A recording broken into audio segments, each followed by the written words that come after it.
What's going on, duelists? Yesterday I went to a store called Collector's Emporium in Long Island, New York for a Starlight Rare Black Rose Dragon Edison tournament. I ended up getting top 8, and I just wanted to do a whole tournament coverage, kind of deck profile, all that stuff for everyone. So, shout out to Rognak. This is his build that he won really big charity event with, and I messaged him maybe a week or two prior to the event saying, I really want to... He's the Frog Master, right? And Frogs is also my favorite deck. Usually Frog Monarchs, but as far as Edison goes, I love Frogs, and I want to really be a 10 out of 10 player with them. And I think it takes a lot of work, and I think it's the kind of deck where it has so many little intricacies and things that you could do differently, and I want to be able to kind of challenge myself with a strong deck like that. And I think when you take a good player and a good deck and you put it together, good things could happen, and the deck is really good. It was built by someone good, so the only thing left was to get good with it and be that good player. So I said I'm going to practice a lot.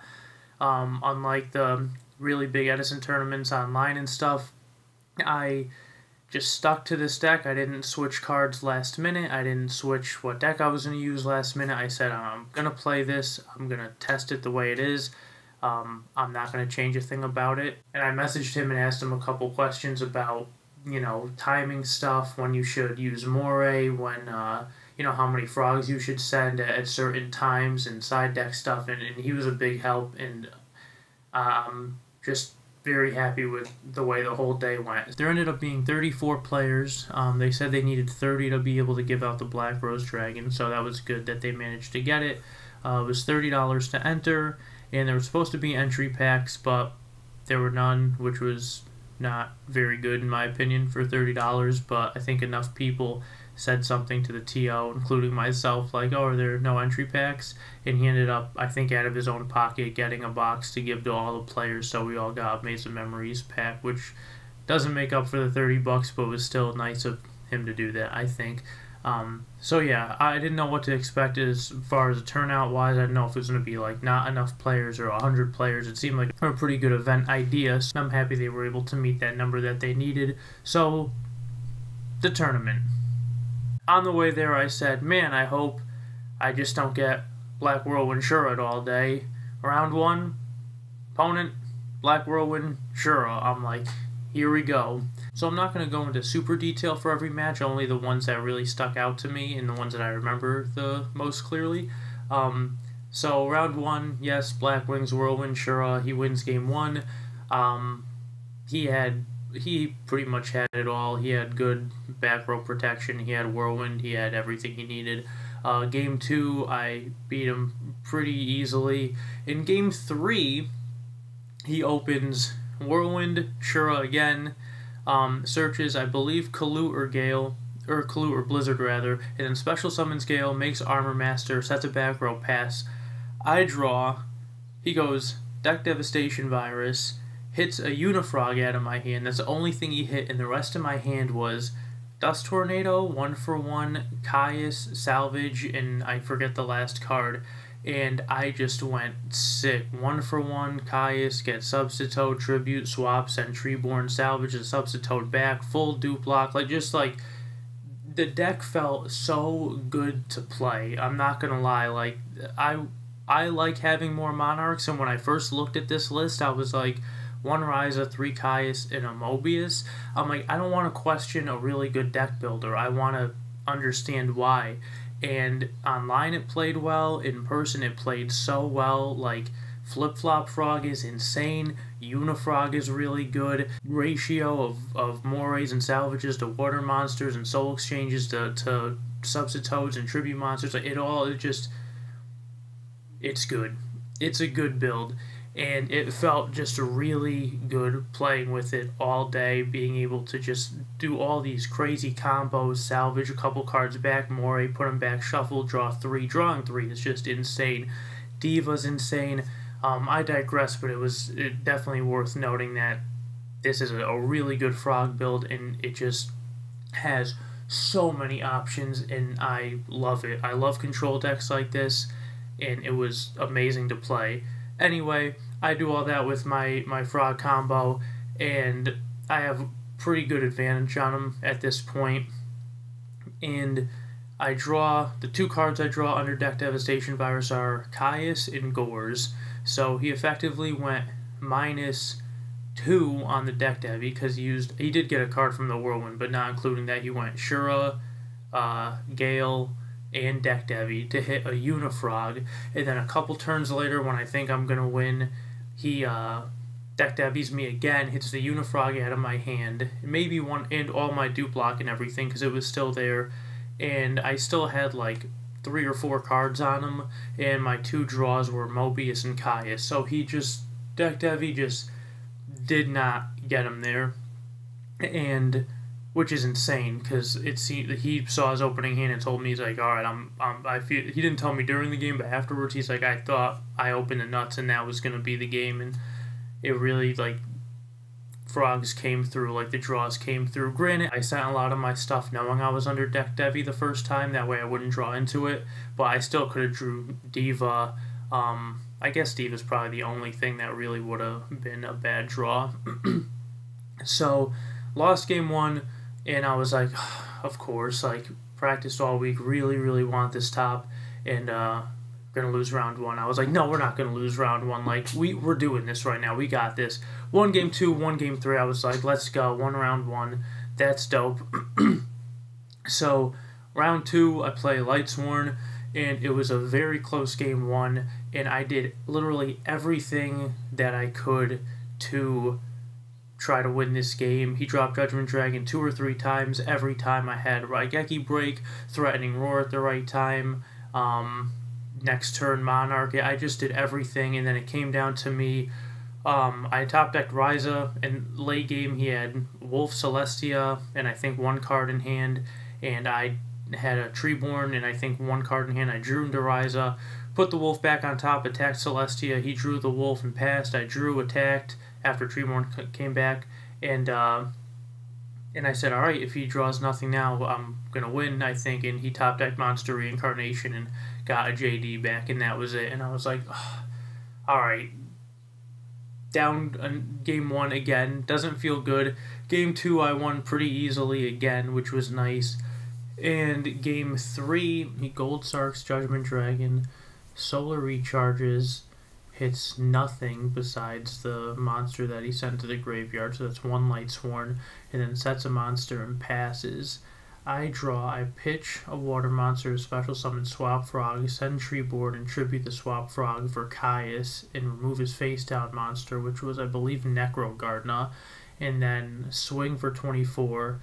We're about to go into time, so no fear of Gores. I have to get him down to 46, and I think I had Threatening Roar too, or Raigeki break, so I set it in pass. And on his first turn of time, he drew Gold Sarcophagus, so he can't even get the card because he's not going to have 2 turns. He only has 1 turn left, so that's like the worst draw. He used it and removed Charge of the Light Brigade, which I thought was a card that he really would have wanted to hopefully draw next turn, so I think that was a misplay. Didn't really do anything, and the next turn I maybe tried to attack and I threatened, and then I drew for my last turn and attacked, and or Raigeki broke whatever his monster was, or maybe I monarched it. It's a little hazy, sorry. But I swung for more damage. I had Dupe Block at that point because I did more froggy stuff, and then I passed, and he drew, and he got his JD, and his hand was like Chaos Sorcerer,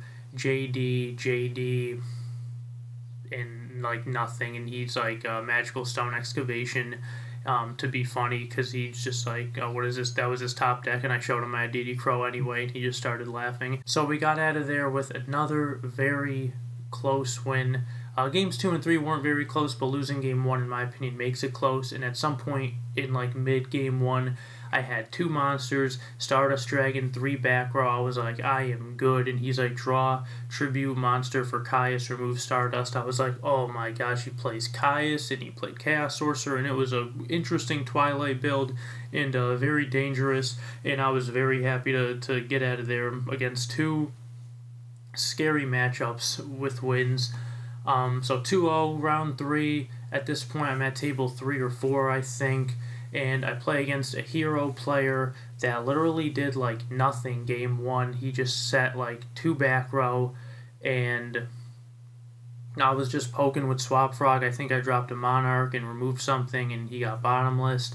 And I was just Treeborn and poking. I think Unifrog might have got Mirror Forced. And then he finally drew a Captain Gold, had to play Skyscraper to summon the Captain Gold. My Raigeki broke it. And then he set... I just kept hitting him, and he was very low. He was at like 400, and he had 2 back row, and he set a... Oh, he also had Skill Drain, so I was just basically swapping, bouncing back, swapping like it. So he was just taking thousands like crazy. And he was at 400, he had 2 back row, and he set a 3rd face down, and I drew, and I said to myself, if I draw an MST, I'm going to hit that new back row. I'm going to make a hard read that that's the one that's going to protect, because I feel like he would have done something to the Swap Frog to not get himself so low. I drew Mori of Greed, I played it, and I drew 3, and MST was one of them, and I'm like, oh, I told myself if I drew this card I would play it, and now I don't know. And the kid sitting next to me started laughing, my opponent started laughing, and I sat there and I thought about it, and I'm like, if I play passively and summon Frog and attack and he deprisons, and he happens to draw Stratos or something and start getting... I don't remember if he had Skill Drain at that point, but if he starts just getting Miracle Fusion Light or any sort of like momentum, I don't want to give away this game. So I'm like, played Yu-Gi-Oh! For a long time, make some reads, like, I've done it enough. I trust my instincts. I MST the new one. It was Deep Prison, Swap Frog attack for game. He's like, yeah. And I was like, let's go. So I'm like, alright, finally. Game 2, he wins. I did not have that good of a hand, and he had Miracle Fusions and just a lot of pressure.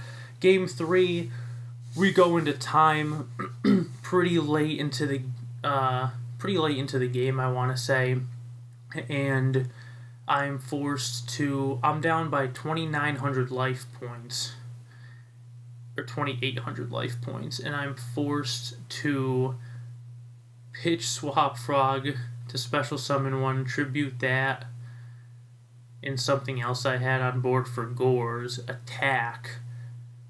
So he was at 48 and I was at 47, I believe. So I said to myself, I set MST and Threatening Roar with the Gores and 1 card in hand. I said, if he sets a monster and tries to win by 100, I have to get Treeborn back in attack mode next turn, attack and attack for 100, and best outcome is a draw, unless I draw something crazy. So he ends up drawing, activates Future Fusion. So I'm like, alright, he doesn't really have a graveyard. I don't want to let Miracle Fusion be live. I think about it for a minute. I MST it. He summons Stratos and searches, activates Skyscraper, and goes to attack. I Threatening Roar, and he had no back row. And that was his last time, or that was his last turn in time. I'm like, Skyscraper only works when you attack, right? And he's just like, yep. And I'm like, draw. And I happen to draw Caius, so I could have just got Treeborn back or tributed Gore's Caius remove itself, and I would have been higher. But I'm just like, Gore's attack, and he's like, yeah. And that was it. And I was like, that was very, very close going into time again. So I'm 3-0, and now I'm like, alright, we're back. I'm just like, this is my tournament. Like, I feel good. I'm playing good. I maybe made one misplay up until that point, and that was maybe in round 1 because I was so behind in game 1 anyway that I took a shot trying to Caius Ashura. But aside from that, I felt like I was playing. I was just sharp. I practiced all week. I did make a couple misplays throughout the week, but I'm happy that I made them there and I was able to learn from them, because we're always going to make mistakes, right? But you want to be as sharp as possible all the time. And I feel like I played really well. Round 4, I'm at table 1. I play Black Wings instantly, Black Whirlwind Shura, and I'm like... And he wins game 1 pretty decisively with a lot of pressure. It was like a 9-minute game. Game 2, I win in about 9 minutes. I really just picked him apart and did what I had to do. I don't remember how that game went exactly, but I definitely won pretty quickly. Game 3, we're shuffling, cut each other's decks. I'm like, please don't draw Whirlwind Shura. draws his opening hand and he looks right at me, makes eye contact, whirlwind, Shura, and I'm like, oh, all right, gonna be an uphill battle. And I kept it close, but he ultimately ended up just having the aggression that he could turn on and doing what he had to do. So I lost round 4 to Black Wings, and I was like, it was 6 rounds. I should have mentioned that. 6-round tournament. Because there are only 34 players, I'm like, a lot of X2s are probably going to get in, I think. But I'd rather be safe.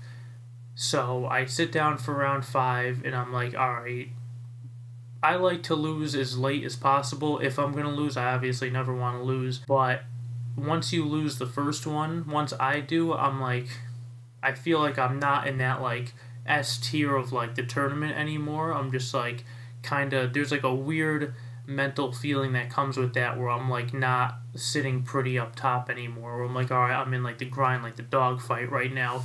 And I don't like that feeling so much, and I think that has gotten to me a couple times in tournaments. And I said, that's not going to happen today. Like, all these really big Edison tournaments, like, I appreciate so much how much, like, respect and notoriety or like, I feel like a lot of my peers just think highly of me for what I did back in the day with my tops and stuff, and I love that and I appreciate that very much. But that was 10 years ago, and I'm playing Yu-Gi-Oh! Now, and I want to make sure I still got it, you know what I mean? So I haven't topped any online tournaments yet, and that doesn't sit well with me. And I'm like, I love Yu-Gi-Oh! I'm back. Like, it's time to, the first top's the hardest, right? And I'm like, it's time to do this, and like, everyone gives me all this credit, but I need to prove it to myself, you know? So I'm like, I'm topping this shit. Like, no joke. I gotta top this tournament. And so round 5, I win the dice roll, and I'm playing against Light Sworn. And it was a close game 1, but I edged it out. I can't remember game 1 too much. He wasn't able to Judgment Dragon, I don't think. It just went pretty well. And my opponent, he didn't have all the intricacies of his deck down, I don't think. Because after game 1, I was like, he charged the Light Brigade on his first turn and got Jane instead of Lumina, but he milled a Lightsworn monster, so I really thought he would have got it, and he was kind of like, oh yeah, I could have done that. And I was like, that's the, like, rule number 1 of Lightsworn is, like, mill as much as possible, get Lumina if you can. And then game 2 was just, like, insane. At some point, it was, like, kind of up in the air. I felt like the pressure was on me a little bit, and I morayed, and I drew into Vanity's Fiend, and I literally had, like, Duplock, Flip-Flop Frog, Vanity's Fiend was my end board, and I was like, he can't do anything. Can't special summon, can't summon and attack an Honest, and if he summons an attack mode and just leaves it there for me to attack into his Honest, I just Flip-Flop Frog and put his monster back in his hand before I attack. And he can't drop Gores, he can't drop JD. I'm like, unless he has Lightning Vortex or something, I'm like, this is an absolute lock. And the deck just felt damn good, honestly. Just sitting there and feeling like I really knew what I was doing with the deck. And it just felt so good to be in an in-person tournament again, where people are watching you and you're just not online. You're just playing and interacting with people, and I'm always the type of person that right when I see my opponent, I shake their hand and I, say good luck and make small talk. And online, it's just good luck, have fun, hey, good luck, have fun, you too. Like, that's just so impersonal to me, and like, it's nice to, I think I definitely do better in person, even though I don't want that to be the case moving forward, because online is so popular. But it was just so nice to be in person and just sitting and feeling like, I felt like I was back, I was like, I'm really doing this right now, I'm playing well, I'm making my combos, I'm playing a deck that has a lot of room for error, like a lot of room for like small things to go wrong if you don't do it properly, and I felt like a good Frog player, I felt like a good player, and I felt like people were watching me and were just like, they could sense it, or they could be like, wow, he knows what he's doing, and like, I miss that feeling, and I miss feeling it for myself, to be like, yeah, I do know what I'm doing, like, I'm playing very well. I really believe that. I feel like I did I did well yesterday. And so I won round 5, I had 2-0'd them, and I was like, alright, I'm X1. And I'm like, now, first at the beginning of round 5, they said, because we only have 34 players, there's going to be no 6th round. So this is the last round. So we're like, okay, now we have to win. It's not win 1 out of 2, it's we have to win. And then like a couple minutes into round 5, he's like, okay, actually by Konami rule, there has to be 6 rounds with this many people. So we're like, okay, this is just all the emotions right now. I win round 5. Round 6, I'm at table 1, and I'm playing the only undefeated person, and I'm like, alright, I'm good. I have the best tiebreakers. The kid that beat me is sitting next to me. I'm like, alright, no matter what, I'm good. I feel like my opponent could have just given me the win. We both automatically top, but I was like, I don't even want to ask you. I like brought it up, and I was like, yeah, I was going to ask, and I was like, but I don't want to ask that. That's not right. I want to earn my win. You know what I mean? Like, you want to go undefeated, you want to pick your tiebreaker or whatever, be the best seed. I forget how it came up, but we were making small talk before the round started, and he said something about Atlanta or windups or something, and I'm like, yeah, that was my first YCS top was Atlanta with windups. I got top 4, and he's like, wait, what's your name? And I'm like, Anthony Pasquarello, and the look on his face was just like, when I said my name, he was like, no, okay, that's a bad impression. He was like, what?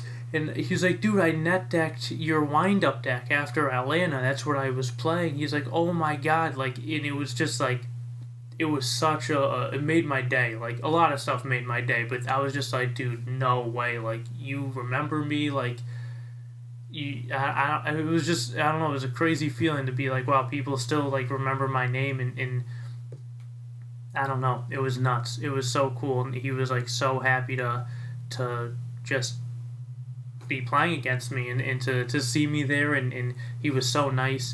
His name was Anthony too, and he's just like, yeah, we have so much to talk about after. I'm like, oh, definitely. So yeah, really cool kid, and he was playing Christia Lightsworn, and he was playing the deck well. And game 1, Christia just did what it had to do. Very early game, he Beckoning Light, set up his board, pitched to Christia, and then flipped Call the Haunted in my standby phase or draw phase and got Christia back, and it was just locked me completely very early on. I was like, alright, I can't do much.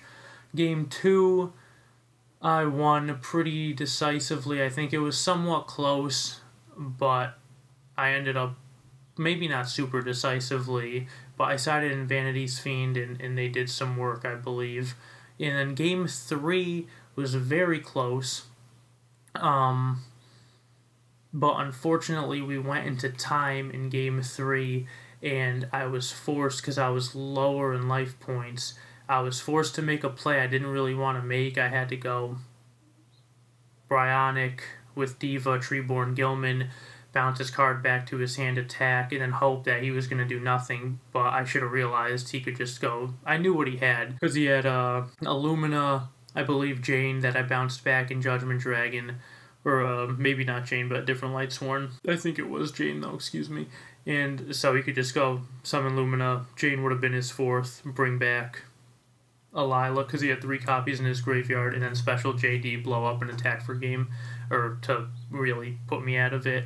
So I was like, I should have just scooped right there, but I was like, let's see. So I made the Bryonic play, and it wasn't enough. But I had Vanity's Fiend in my hand, and that would have been the winning play had we not been in time, because I could have just tributed Treeborn for Vanity's Fiend, attack, go. Now you have a Lumina, a Judgment Dragon, and a Mystery card, and unless it's Raikou or Honest, like, really not a ton you could do to me, you know, like, still Herald's in the deck, still Soul Impurity, still, like, a lot of dead cards, and he showed me he only sided 1 Book of Moon, so I was, like, really in a good spot if we weren't in time, and if he did clear the board, then I could have followed it up with the Diva play a turn, or who knows how many turns it would have taken him to clear the Vanity's Fiend if he could have.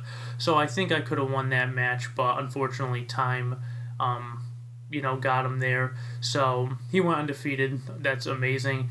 And I ended 4-2, so they announced the top. I still felt good because I was at table 1, and I felt like my only true loss was against Black Wings, and he opened Shura, that those, you know, games 1 and 3, Shura whirlwind. So not like I didn't lose the last round, I 100% lost, but I feel like if it wasn't for time, there was a better chance of me potentially winning that game. So they announced 8th place and they announced 7th, and they said my name, and I was like, all right, good, we're in. I was like, the weight has been lifted. Like, we topped a not local Edison event, drove like 2 hours to come to this.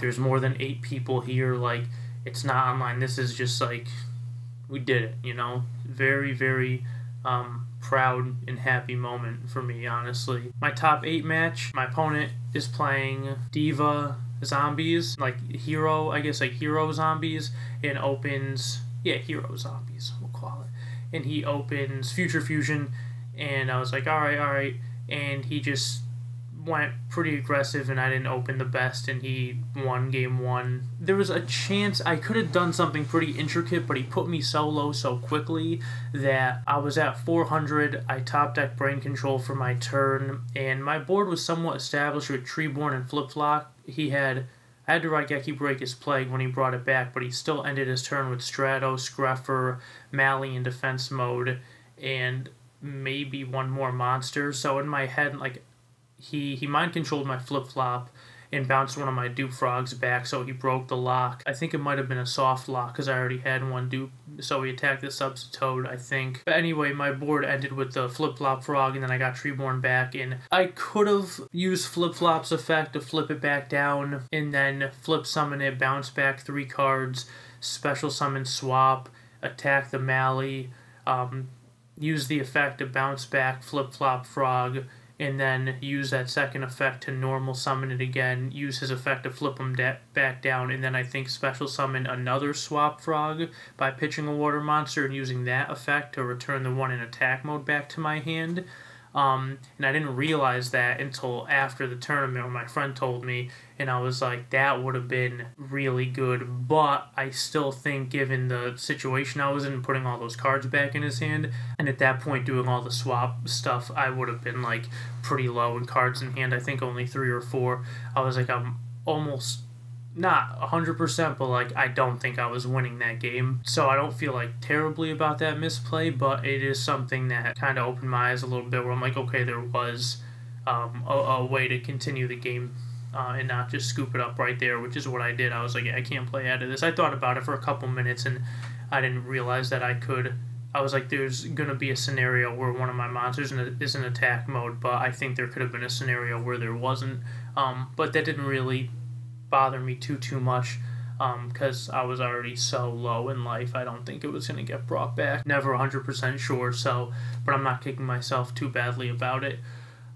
Game 2 I won very decisively. I went Swap Frog, Sentryborn, bounce back, pass. He goes Gruffer. I don't think he had access to a Mally in Grave that turn. He might have Foolish Burial, Plague Spreader, Zombie, but he went Special Summon the Plague from Grave, attack for 4, attack for 17. I drop Gores on the 17. He makes Goyo and passes. And I draw, and I just went like nuts with frog stuff. I'm like, get Treeborn back, summon Substitute, Brain Control your Goyo.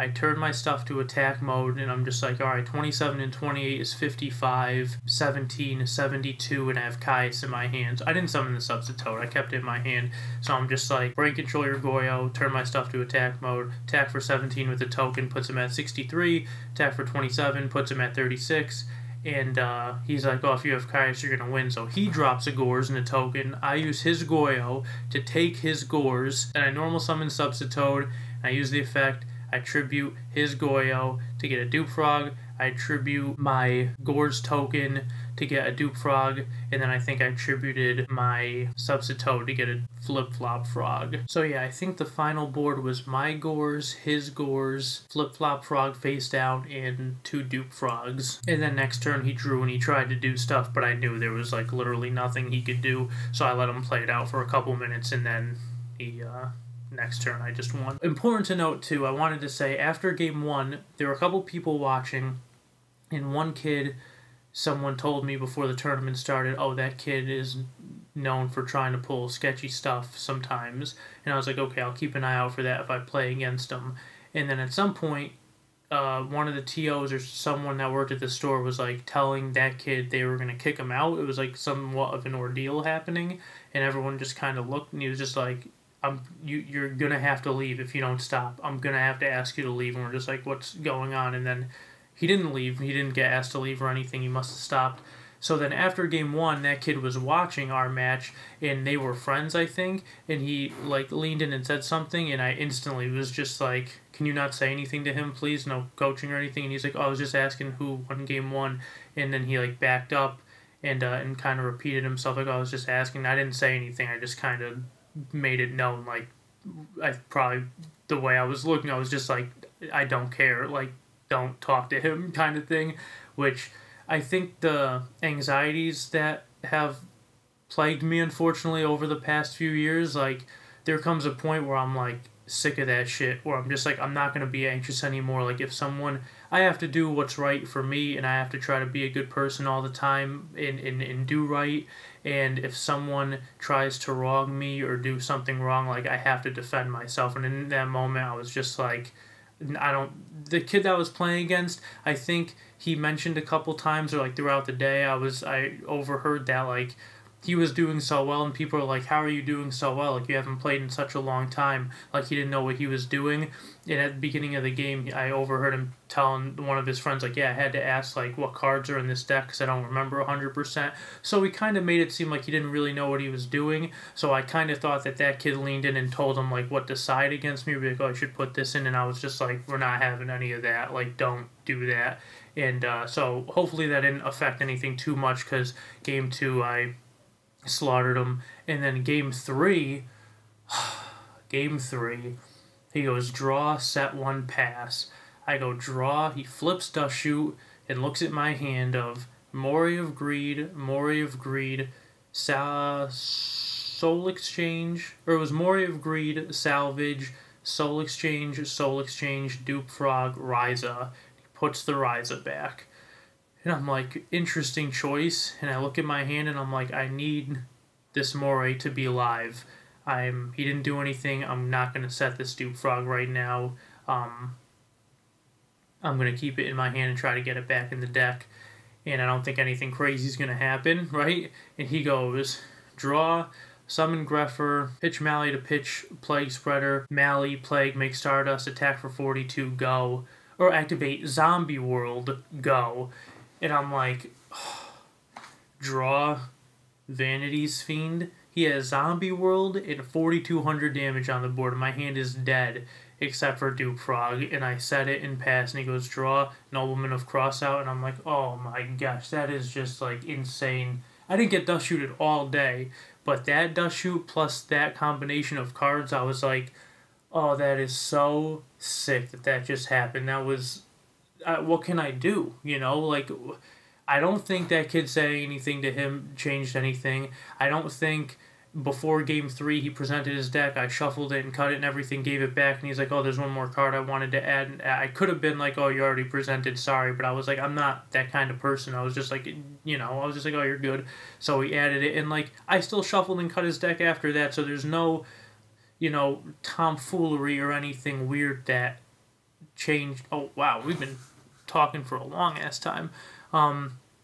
There's nothing, I don't think any of that stuff really changed it. I think the only thing that potentially could have changed it, could have changed me winning, was my misplay in game one, which I still don't think would have saved me. But you never know. But going with the 90%, 95% that it wasn't going to save me, I don't feel too badly about losing that match, especially the way it happened in game three. I honestly feel really good about the way the whole tournament went, to be honest. I think the loss against Blackwings, like, I sided in my dusts. I sided in properly, I think, Burial, and pretty well all game. I didn't side in Cyber Dragons a single time throughout 7 rounds. Everything else, maybe not deck dev either. Maybe I threw in one deck dev one time. but everything else in the middle here saw play. But aside from, you know, Black Whirlwind Shura losing that match and going into time in the final round and losing that, and there was no guarantee I would win that either, but I really think I played my ass off all day, and I feel great about it. I think there's such a weight that's been lifted. I didn't get any feature matches streamed. They asked us if we wanted to be a feature match, like if anyone wants to volunteer to do it, just raise your hand, and I didn't want to be like, ooh, me, so I didn't do that, and I didn't get one, and I got some pictures, but no recording of my gameplay, but I kind of wish that I had a little bit of it, because I feel like a lot of it was so, like, I don't know, badass frog stuff, I guess, as nerdy as that sounds. I feel like I was just like, I was playing well and it felt good. I don't think there were too many misplays that were made throughout the day, and I don't want to keep going over the same thing in top 8. I don't know how much I want to kick myself for that. I'm just so happy that I played as well as I played throughout the day. My deck got me there, and I feel like I didn't let it down. I feel like it didn't let me down, and finally got the first top out of the way after all these years of not playing Yu-Gi-Oh! And now being so into Edison again. Felt really good, and for top 8 I got $30. I got my money back, even though I paid tax on the entry because I used a card, so I didn't get all my money back. And I got 3 OTS packs, and I did not open them, and I probably won't open them. So I don't play for the prizes. I never have. I think Yu-Gi-Oh! Is the wrong game to play if you're looking for good prize support. I think it's all about the pride and wanting to be the best duelist, and I very much play for that reason. And so the top really means a lot to me. Huge shout out to everyone in the car that I went up with. I think that's really what Yu-Gi-Oh! Has also always been about, besides the game itself and playing it and being in that zone. That's unlike anything else, but just making connections and friendships with people, and the car rides up, and the conversations, and the bullshitting and the laughs and all that stuff. Like, I think that's really what Kazuki Takahashi, you know, wanted with his game, with all the implementing of friendship and stuff like that. I think that's the number one thing that he probably would have liked to come out of it, and I think there's so much of that in it. So it was just one of those legendary days, honestly. Even though we didn't win, I'm still just ecstatic to finally get the little monkey off my back. I feel good, and I feel back. So I don't think there's anything that I missed. I might show you guys the deck real quick, the cardboard deck, and then we'll call it the real paper cardboard deck.